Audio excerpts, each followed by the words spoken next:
Welcome to the Football Outsiders live stream and podcast for September 1st, 2022. Better late than never. We're a few minutes late, but we are ready to rock.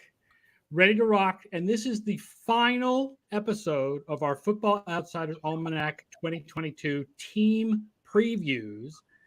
We are going to be talking in just a little bit about the Las Vegas Raiders and the Kansas City Chiefs. But first, we want to tell you about Underdog Fantasy. They are our sponsor. And if you are tired of season-long fantasy football leagues, you want to try out Underdog Fantasy, the fastest growing company in fantasy sports. Use promo code OUTSIDERS.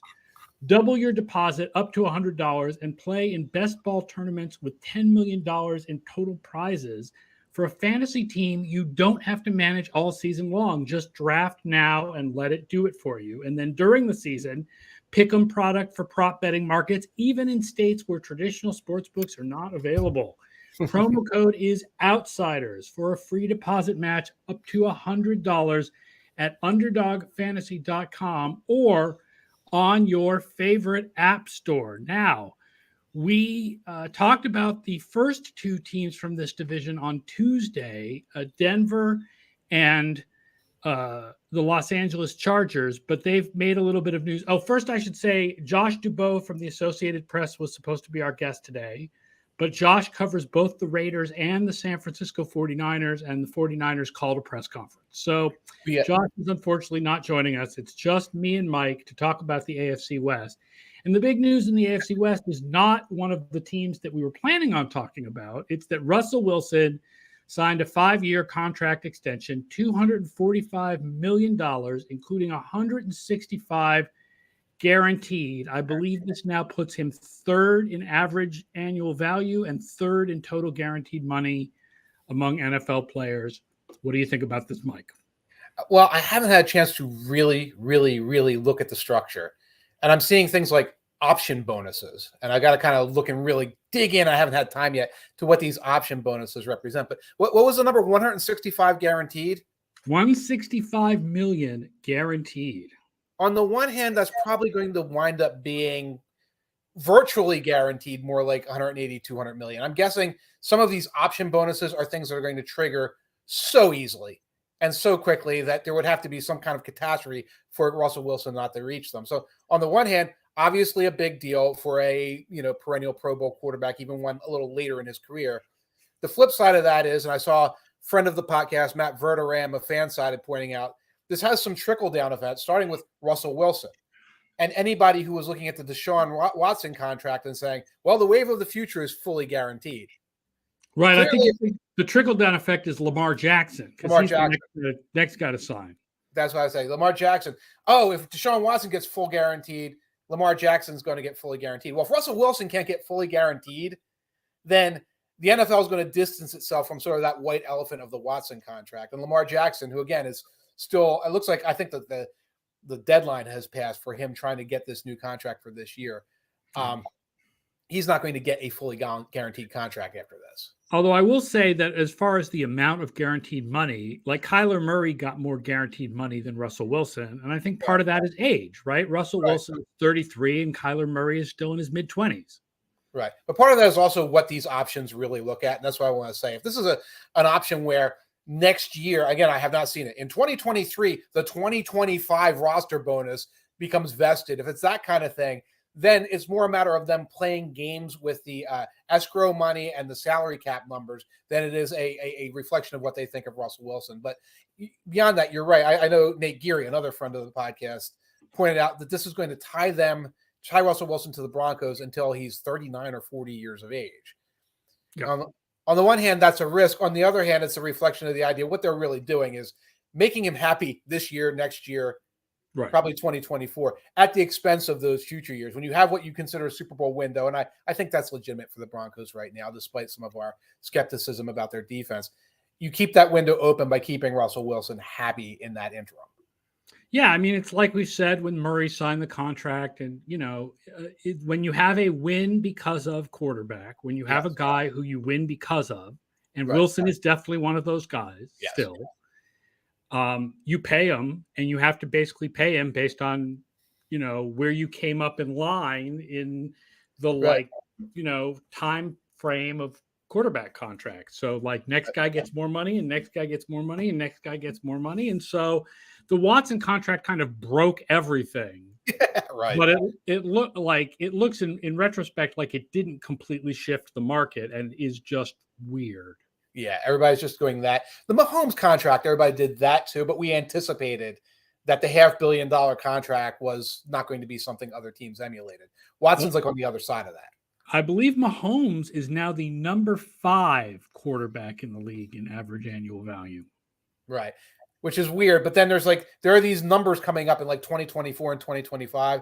They're going to force him and the team probably to come back to the table, or their numbers like $445 million in base salary, where they might just say, hey, we can eat that. Mahomes is still Mahomes. Russell Wilson, remember, he was the innovator, the pioneer of, now just give me a 4-year contract because I want to go back to the market. Back in the day, the 7-year deal was very popular, and guys like Jay Cutler and Joe Flacco signed those. And both the team and the player said this is not necessarily, for different reasons, the best fit. Wilson did this so he could keep coming to the market and keep cutting to the front of the line, so to speak, the way you described it. Yeah. All right, let's talk about the other 2 teams that are being competing with the Broncos in the NFL's best division, the AFC West. And we'll start with the Las Vegas Raiders, which is the team that we have 4th in this division. And it might seem like their projection is disappointing, but only if you're really thinking them as a playoff team. They snuck into the playoffs last year as the 5th seed, shockingly. But they were not, according to DVOA, they were 21st in the league last year and only 19th on offense. So our projections, you're like, shouldn't Davante Adams improve the Raiders? Why, yes. They go from 19th on offense to projected 13th. They go from 21st overall to projected 14th. That's an improvement, but it still puts them 4th place in the hardest division in the game. I remember you had to keep editing me when I wrote the chapter about this because I kept saying you kept writing about how they snuck in as the 7th seed, and I kept being like, no, they were the 5th seed. They were the 5th seed. But they snuck in as the 5th seed. It was like all that, the jockeying between those teams at the bottom, and how they got there is somewhat forgotten. They got the Colts during the Carson Wentz, hey, I'm back from COVID, but I haven't practiced week. They got, I think, a Tuesday night game or a Wednesday night game against the Browns that they had to put Case Keenum out there or something like that. A lot of those wins late in the season, and this is not a denigration of what the interim coach, Nick Biasucci, did with them to keep that team on the straight and narrow, but they had fluke wins, and they fluke wind in, and then they get to week 18 against the Chargers, and they have that wacky game, and they come out on the business end of that. It was not a strong team. It was a team that most of us thought when Gruden left and all the other guys started getting in trouble, that's the end. They had a run. So this is a better team, but it's also like a stealth rebuilding team. Like on the one hand, there's Davante Adams up here and Derek Carr and Max Crosby. On the other hand, I think Josh Dubois tweeted it yesterday, 10 or 11 rookies on the roster. Yes, they have a lot of rookies on their initial roster, including 4 undrafted free agents. And I'll do this since Josh isn't here, but Josh tweeted this yesterday. 14 players on the Raiders roster who even ever played a game at the Oakland Coliseum. So that's like 14 guys who were significant members of the team last year, I think it was, or in the last 2 years. 3 years ago, I guess, was the last game at the Oakland Coliseum was 2019. Coliseum. So this is the turnover. Who's left, you ask? Jonathan Abram, who's kind of on the bubble. Daniel Carson, kicker. Derek Carr. A.J. Cole. Max Crosby. Cleveland Ferrell somehow. Somehow still on this team, but this is his last year, yes. Jonathan Hankins, good rotational tackle. Josh Jacobs, who's just hanging around being a running back, don't matter guy. Andre James, Colton Miller, like Max Crosby, a big-time player. Foster Moreau, Hunter Renfrow. Trent Sieg, no idea. Long snapper, maybe? And that is the long snapper. When in doubt. So 3 of the guys on the list are special teams, right? Cole, Carlson, and Sieg. Right. So there's 3 specialists who hung around, and then a couple of their stars, and then just a lot of, and otherwise it's been just a ton of turnover, especially from last year. Don't forget, by the way, if you are watching right now live on either YouTube or Twitch to make comments and questions, Joey Suck says 6 spots up for a non-quarterback. seems like a pretty rare improvement. I mean, I've said it before and I'll say it again. Adding a wide receiver star does not help you as much as losing a wide receiver star hurts you. Right. But if you were going to add a wide receiver star, I cannot think of a better one to add than Davante Adams. And the same goes for the projection system because it's based on DYAR, and Adams was like at the top of the league in DYAR for everybody not named Cooper Kupp last year. So, yeah, it absolutely helps the Raiders offense that they added Davante Adams. Like, no question about it. There's, it's interesting. Their offensive line is sort of interesting. I mean, they're depending on Jermaine Illuminor as their right tackle now that they got rid of Leatherwood. Like, I don't know if Illuminor is that great either. Mac Hollins is going to be their third receiver. Yeah, I get mostly a special teams guy. Right. They kept all of the wannabe Matthew Slaters. They kept Mac Hollins and they brought Brandon Bolden in. And there's another guy. Wannabe Matthew Slater. He's the third receiver. Like, right. The outside guy opposite Adams. Right. I think he's going to be running a lot of like the fly route just to take the lid off. I think we're going to see a lot of 2 tight end personnel. Moreira's a heck of a second tight end. Waller appears to be healthy. But that's the thing with this team, because, again, the top of the marquee where you say, Davante Adams joins Derek Carr, Hunter Renfrow, and Darren Waller with Colton Miller at left tackle, and then Max Crosby on the other side with Chandler Jones. Top of the marquee looks almost Rams-like. And then you have to sift through all of this stuff at the bottom. And I don't know how good Jermaine Ellimore is, but Leatherwood was playing very poorly in the preseason and does not fit what they like to do there. Coral Skipper says it's not just that Davante Adams is good. It's that he's good and his connection with Carr is why he went to Las Vegas. So this is not a typical situation. And I mean, you can't, there's no numerical value for that. But yeah, I think it probably matters a little bit that these guys have a good connection. Bill Houston asks, does Football Outsiders think McDaniels has matured enough to be a legit head coach? I would say, I don't think there was ever any indication that McDaniels was a particularly bad head coach. He was a horrible personnel guy. Robert Quinn. Yeah. The blocking tight end in the second round, right. Like, who never played in the league. Like, he drafted a corner. I can't remember the name of the guy. And then he traded it like in the second round. And then he traded to Seattle for a 7th. Like, he just frittered away picks. Like, there was no tomorrow. Like, the worst part of McDaniels and Tebow, like the worst part of McDaniels in Denver was his personnel moves, not his coaching. And also some of the behind the scenes skullduggery that was like very open secret that he was like kind of, I think I put it in the book that like he was marking his territory, like a dog. The way all these Belichick guys do. The way all the mini Belichicks all have this whole, except apparently for Vrabel, who's sort of not quite a mini Belichick. Right. But like they all do this weird pissing thing where they all mark their territory and it makes everybody angry. Right. And often they don't have enough to back it up. And that's kind of what happened with McDaniels. All I can say is, I kind of left it in the book, if he hasn't matured, that's it. It doesn't matter. He's going to start doing goofy stuff and he's going to tick people off, and like nothing we project is going to matter. Got to assume, and part of it is based on, it's been 13, 14 years since a lot of the things we're talking about, and that we haven't heard these rumblings yet. It seems like everybody's in lockstep right now in Las Vegas, coming out of chaos. And it seems more buttoned down now that, yes, I'm comfortable saying, yes, he has matured as a big picture leader, and he still brings his game planning acumen to the table as well. And that's a good combination.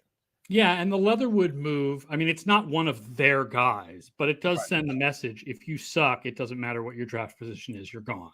Right. And it wasn't a ton, there's not a ton of their guys on the roster. I mean, if you look, Stidham's the backup quarterback and Bolden comes in.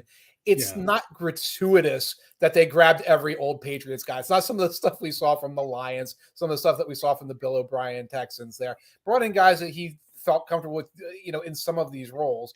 It looks like good, competent general managerial ship from McDaniels' factotum. I forget the gentleman's name, but the guy who's doing the GM job there. Shoot. He was also in New England, and I'm totally blanking on his name. I'm blanking on him because he's obviously like the number 2. I'm looking it up right now, so cover for me while I do that. Coral Skipper says, I have no clue how true this is, as I'm too lazy to do research, but I've always felt like coaches do well on their second jobs. If they have talent, they should have learned from their mistakes. Yes, Dave Ziegler is the name of the guy we're thinking of. He's the GM. And I think that there is a good track record, I think, for guys who fail in their first jobs and do well in their second jobs. And Belichick is obviously the best example of that. But I'm trying to think of some other guys who sort of failed the first time, but Shanahan failed at his first job. Mike Shanahan failed at his first job and then did well at his second job. I'm guessing if we actually ran through Carroll. Oh gosh, third time. Yeah. Third time. I would say McDaniels was a little unique in that how badly it went, how quickly, how many people were soured on it. Yeah. And the Belichick was similar because that was very sour when he left the Browns. I mean, him and Kozar were ready to set fire to each other. Don't say Adam Gase on this podcast. The Raiders defense is projected about the same as where they were last year. Obviously they add Chandler Jones, and that's a nice big add. But there are, some questions in various places. Nate Hobbs is an interesting player. Nate Hobbs, Pro Football Focus thought he was the greatest thing since sliced bread last year. And our charting numbers are very different. That he didn't have a lot of targets, but when quarterbacks targeted him, he was not good. So on a per snap basis, he didn't give up a ton of yardage, but he wasn't super stingy either. Because on a per target basis, he actually gave up a lot of yardage last year. And so he's the slot guy when they go to three corners, and he'll play regular when they have two corners. And then, I don't really know much about Amik Robertson, and Rock Ya-Sin seems like a passable player, but nothing too special. Abram can't really play deep. He really's got to be a box safety. People like Trevon Moehrig. I know Derek likes Trevon Moehrig. Yes. Yeah, I liked Moehrig coming out of school. I think he did okay last year. He's more of a deep safety guy. Gives you a chance to put Abram up front. I'm saying Divine Diablo at weak side linebacker, and my head just exploded. Yeah, that's what our lads lists as their starter at weak side linebacker. I thought it was going to be Jayon Brown, the ex-Tennessee guy. But yeah, the linebacker situation is not great. Linebacker situation is not great. You do have your two edge players. Jones comes in replacing Yannick Ngakoue, who played pretty well last year. The trick when you talk about the nickel defenders, and you look at your Nate Hobbs types of guys, it's very tricky, both analytically and scouting wise, to get a sense of somebody who might have been lined up, for example, against Travis Kelce a lot. Yeah. Or Tyreek in the slot. Yeah. Lot. I can go into the charting and say, figure out who he was covering on targets. We don't have it charted who he was covering when he was not targeted. Right. But it's complicated. With slot guys, it's complicated. We had it years ago where we would do our charting stats with the slot guys, and these guys would come out number one. And then the next year it was. Well, some of that was sample size because that was back before everyone played nickel all the time. And so a lot of these slot guys ended up having fewer targets. So they would come out either really good or really bad. Yeah. And that, I think there might still be a little bit of that. So I think Hobbs is a net positive, but he's not Kenny Moore. I'm not going to say, oh, you got this slot guy who's special. Right. Somehow there's a discussion of bad coaching going on in the discussion thread. I'm loving it. I think Thordain has won. We surrender. Jim Tomsula is head coach of the Rhine Fire in the European League, and they are 7-4. And we got Mike McCarthy running around right now. Is very successful on his first tenure. When we were talking about second job, we were talking about guys who failed at their first job. And no, I don't think anybody is saying we should give Urban Meyer a second chance. But look, McDaniels has done his time. Yes. He has done his time as a coordinator since he was a head coach. It's not like this is a year or two later and everybody's rushing to put him back. He's done over a decade as a coordinator since he lost that head coach job in Denver. Exactly. No one mentioned Rich Kotite. Come on, guys. Rich Kotite. But that's the example of the team, and Adam Gase was the same guy. We're grabbing him because we thought the other team was stupid. This is different. The next year, this is different. You're right. 13 years have passed. I'm a little confused by the Tom DD5's comment about McDaniels being fired after a cheating scandal. There was a cheating scandal in Denver. Am I not remembering this? I don't remember him getting fired. I don't even think he was involved in any of the cheaty McCheat face Patriots stuff that we never bring up on here. Anyway, yeah, that is confusing. Bobby Petrino just entered the chat. Didn't even We're finish going off the year in the rail. NFL. Well, I guess that's like Urban Meyer too. Yeah. So there is a little bit of worry on offense. I will say there's a little bit of worry about Darren Waller has some sort of an injury issue, which worries me too, since I have him in Scott Fishbowl. I think he's on his way back, though. I think he was trending in the right direction. The last report on Roto World, or what it's NBC Sports Edge is what it's called now. The last report says that Waller is practicing yesterday, did practice yesterday despite a hamstring issue. And Coach Josh McDaniels says he's, quote, excited to have Waller back on the field. So, okay, Waller is back.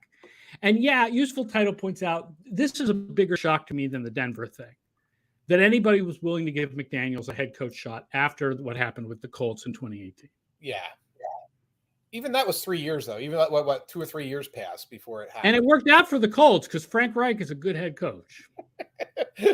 Right. When you get dumped on your date and then you meet somebody at the bar, sometimes it works out. But yeah, even then, again, a couple of years have passed. It's McDaniel. He deserves a second chance. There are a lot of coaches who say this guy does not deserve a second chance. 13 years later, he deserves this opportunity. Nothing ridiculous has happened so far. Urban Meyer would have stepped in a rake 20 times by now. And I'll remind people from the Kubiak overrated and underrated articles that Hunter Renfrow is very underrated by his average draft position right now. Huh.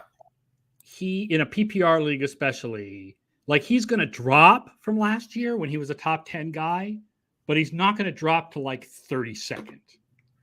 Like the fact is he's still going to get lots of catches because what are they going to throw to Mac Hollins? Like they have to throw some passes that aren't to Adams. It's not like Josh McDaniel doesn't have a record of featuring the slot guy. No, wow, slot guy, white slot guy. Slot guy. God. That's like an easy pass to 120 catches typically. I'm pulling something up real quick since you mentioned him. It's not in the props that I prepared beforehand, but here is a prop for Hunter Renfrow. Hunter Renfrow to break the single game receptions record in the regular season. So one game of 22 or more catches at plus 6,500. 64. No, not with Davante Adams on the team. That's the thing. Not going to happen. But that's the mentality we should be looking at with Hunter Renfrow. He's going to catch a million little short passes. Tom DD5. Okay, I had forgotten about this. You're right. Steve Scarnecchia was working as an assistant in Denver and was caught videotaping a San Francisco 49ers practice, and Denver was fined $50,000. Oh, my God. Thank you, Tom. Thank you for reminding us of that. Thank you. And that's absolutely correct. Although he had built up a lot of ill will in the organization. Yeah. So like, a convenient excuse to get rid of this guy. But thank you. Yes. As soon as you say cheating, we go right to the Patriots. Sorry, we don't think of the Broncos. What do you have for us on props with the Las Vegas Raiders? Besides that masterpiece I just gave you, Raiders. Now these are alternate lines. So again, you have your regular line, which I believe is 8.5. Is it 8.5 or 9? From what I'm seeing here, it must be 8.5 because the alternate line over 9.5. So if you want a little more juice and go over 9.5 for the Raiders, that's at plus 155. I mean, it feels like they're going to be in that sweet spot of like 9 and 8. Yeah. So I might go with it. I might. That's where I am. I'll give you the other one here. Is if you wanted to go under 7.5, you're at plus 180. I don't think so on that one. I think they're better than that. The problem with this team is that they're such a 9 and 8-ish team. Yeah. That they just really groove in there and like, oh, I'm so excited for them or I'm so down on them. None of that juice is good enough. Like, no, they're going to land right around the number. I'm going to interrupt you. We forgot to do the question of the day. We were so wrapped up talking about Russell Wilson. Oh, gosh. We forgot to do the question of the day. All right, so let's put up the poll for the question of the day. The question of the day is basically a prop bet question about the Raiders. which is how many receiving yards will Davante Adams have? A, 1,600 or more. And what he had last year was 1,553. B, somewhere between 1,450 and 1,600. C, somewhere between 1,300 and 1,450, which would be what he did the previous couple of years. Or D, lower than 1,300. That is the question of the day about how many yards will Davante Adams have, receiving yards. According to this book, his projection is for 1,338. Yes. Which at first blush might sound a little low, but it seems like a reasonable thing. Like you have all these variables with Davante Adams and whoever wrote the right. It prices in the idea that he might miss a game or two. Might miss a game or two. He might have a little decrease going from Rodgers to Carr. Might have a little decrease going from being the guy, like with a bullet and everything else like that, to being sort of mixed in a little bit more with the tight end and with Hunter Renfrow. What was the second best of the group? The A was 1,600. B was 1,450 to 1,600. C is 1,300 to 1,450. Our projection is C. Yeah.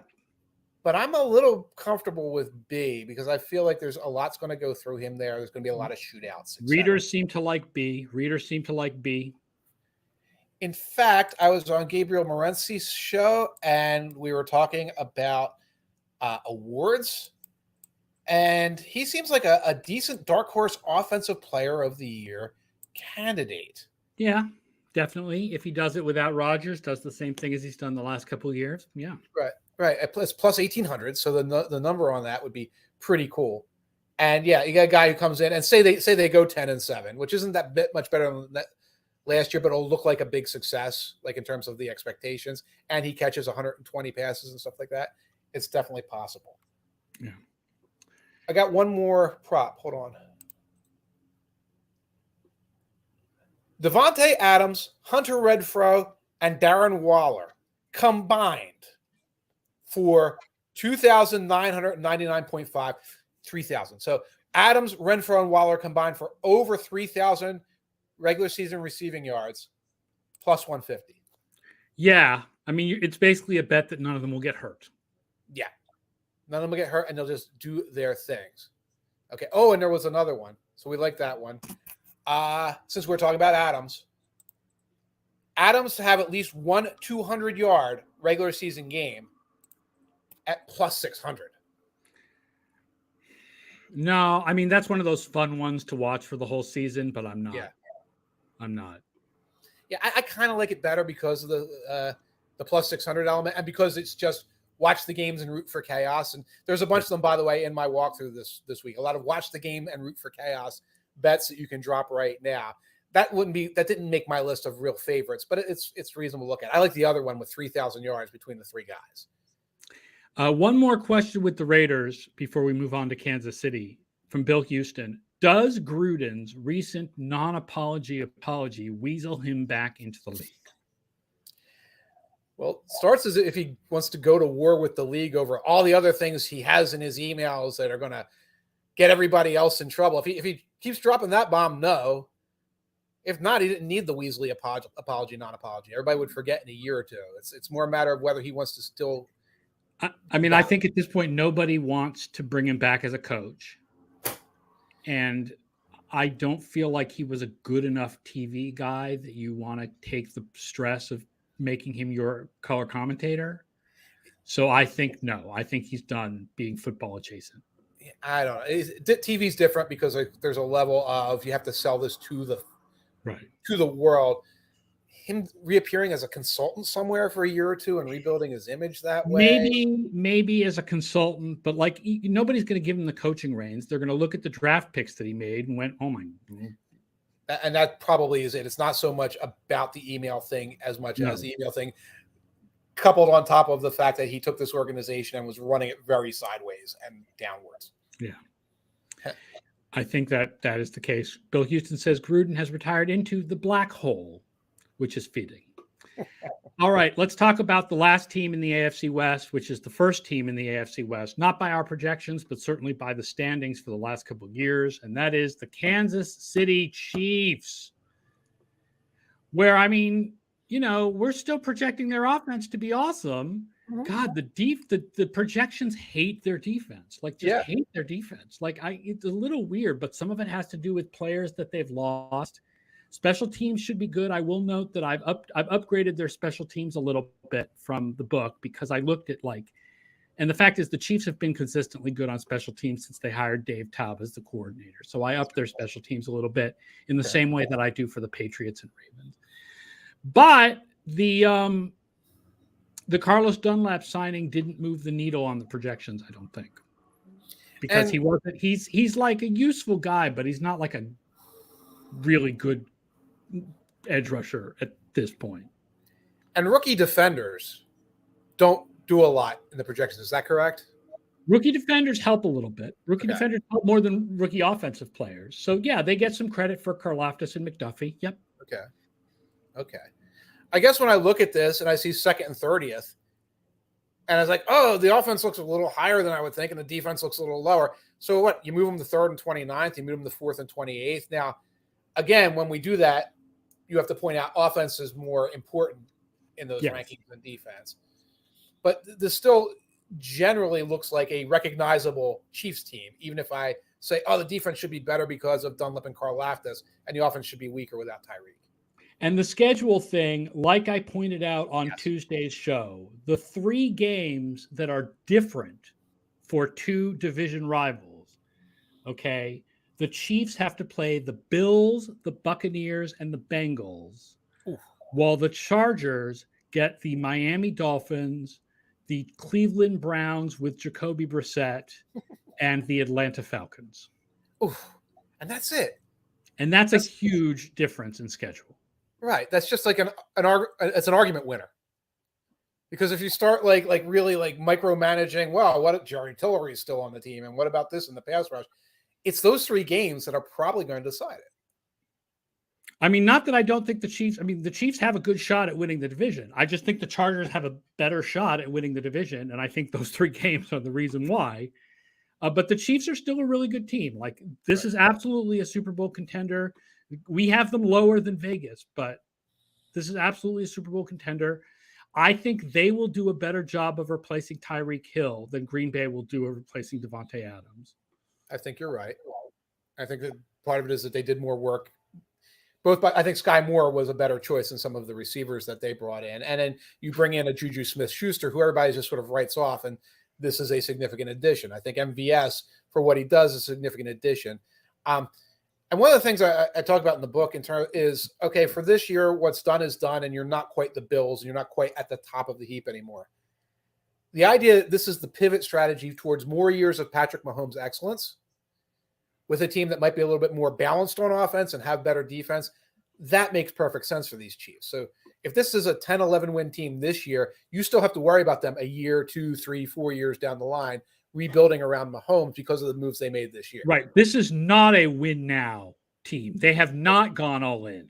Right. Like, this is the opposite of the recent Rams and Buccaneers strategies. They have specifically lengthened their window, not shortened it, at the cost of this year's chances. Yes. Thornade says it feels like we're at an Andy Reid pivot point like the post-2005 Eagles, where he has to refresh a championship team and keep the same drive.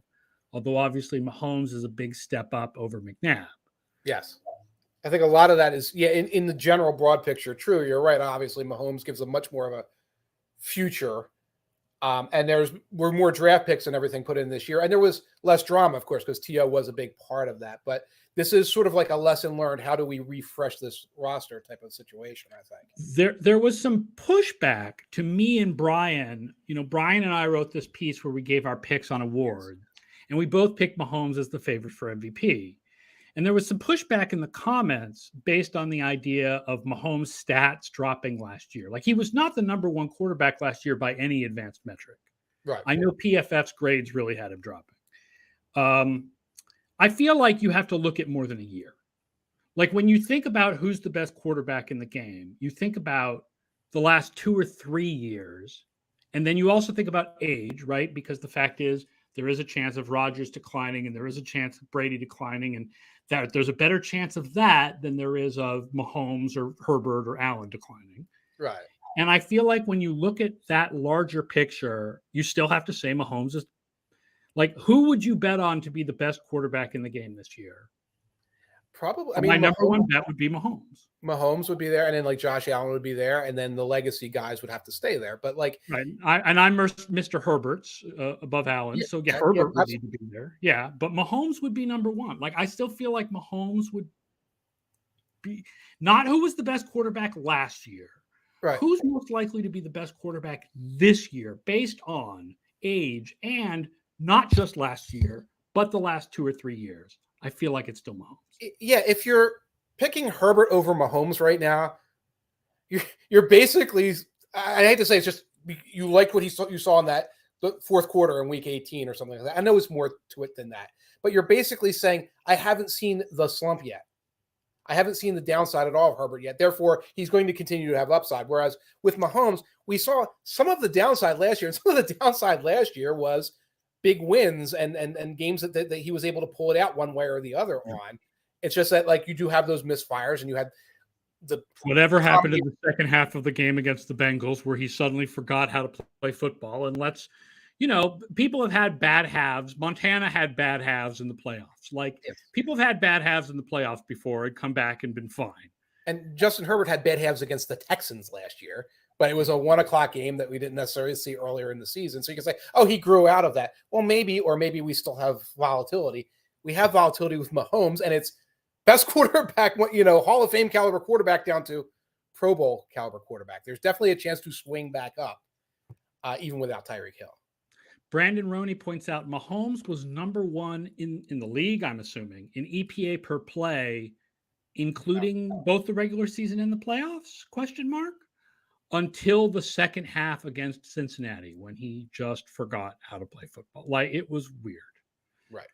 And then there was the whole, cover 2 is his kryptonite type of thing. And yeah, there was an adjustment period there as the Chiefs offense stopped trying to score a 14-yard touchdown, a 14-point touchdown on every play, because they're playing 20 yards off the line. And folks, if the opponent is playing cover 2 against you every single snap, that means you've already pretty much won, because they're terrified of what your quarterback and your passing game can do, and you can do anything you want underneath. Chiefs didn't quite leverage that as well as they could for a few games, then turned around and used it to get to the AFC Championship game. Yeah, and yes, Brandon Roney says in both the regular and postseason combined, Mahomes was number one in EPA per play until halftime against Cincinnati. So he still, last year, despite the fact that PFF didn't grade him as well, despite the fact that he had those 2 or 3 games early in the season, like against Washington, where they didn't look as good, and he threw some weird interception, whatever. Like, EPA per play does not filter out interceptions that are the receiver's fault, right? Right. He still was number one. He wasn't as good in DVOA as he was in EPA per play, but he was still near the top of the league in DVOA. Kansas City, I think their offense is going to be great. Yes. The defense is the question. And there was a question from Bill Houston. Do you have any particular thoughts on Justin Reed being an upgrade or a downgrade from Tyrann Mathieu? And do you think Matthew's temperament hastened his Kansas City departure?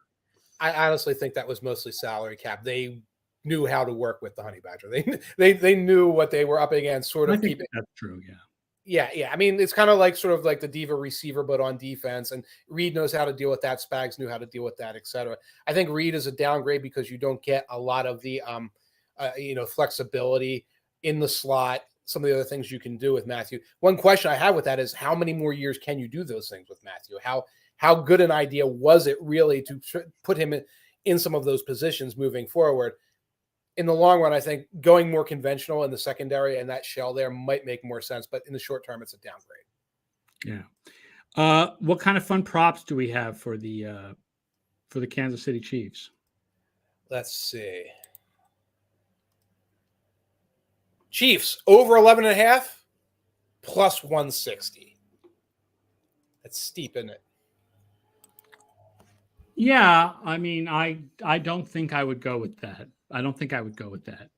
No, I'd like plus 200 or something like that. Yeah.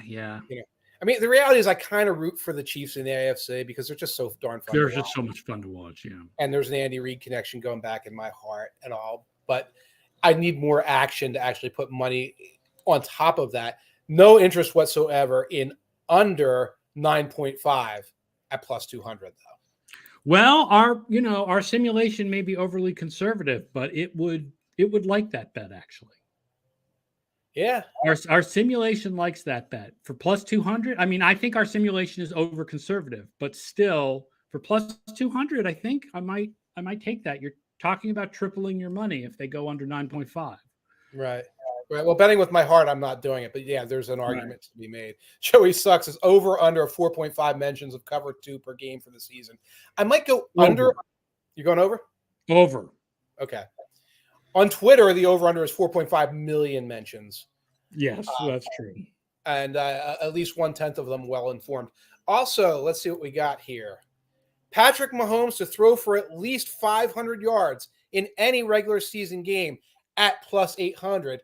Let me tell you, Mahomes cracked 500 twice each in 2021, 2020, and 20. Actually, he cracked 400 twice.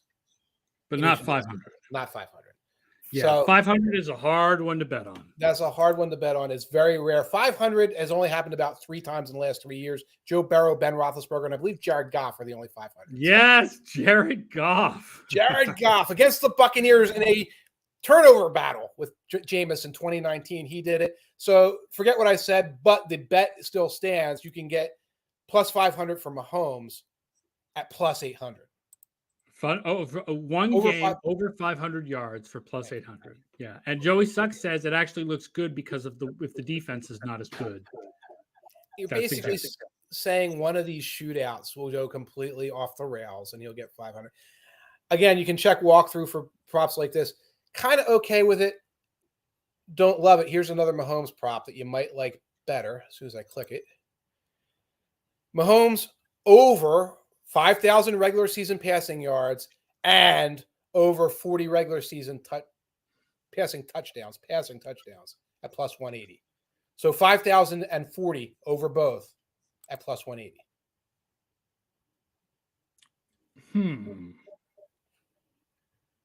I don't know. 17-game season. Possible. I mean, we're not projecting that. No, right. Possibility of 6 shootouts in the division alone. Yeah. Right. Mayhem. I might go for that one with the odds. That would be a fun one to root for, certainly. Brian says it feels like it requires the other 3 teams in the division to all live up to their hype.